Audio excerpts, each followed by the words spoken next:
This is going to be a video tutorial on how to enable or disable JavaScript on the Chromium web browser. Let me jump over to my browser here. Okay, I have the Chromium web browser opened up now. To enable or disable JavaScript in the Chromium web browser, first thing you want to do is go up to the three-dot hamburger menu in the upper right-hand corner. You want to click on that. Then you want to go down to where it says Settings, and you want to click on that.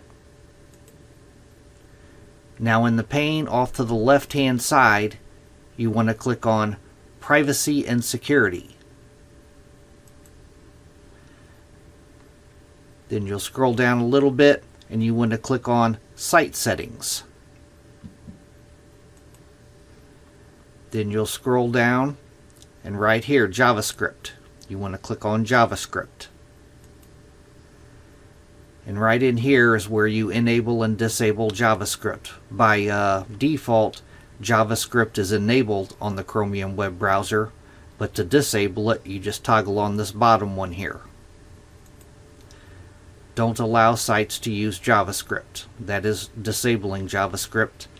And the top toggle here, sites can use JavaScript. That's enabling it. That is how you enable or disable JavaScript on the Chromium web browser. Thanks for watching.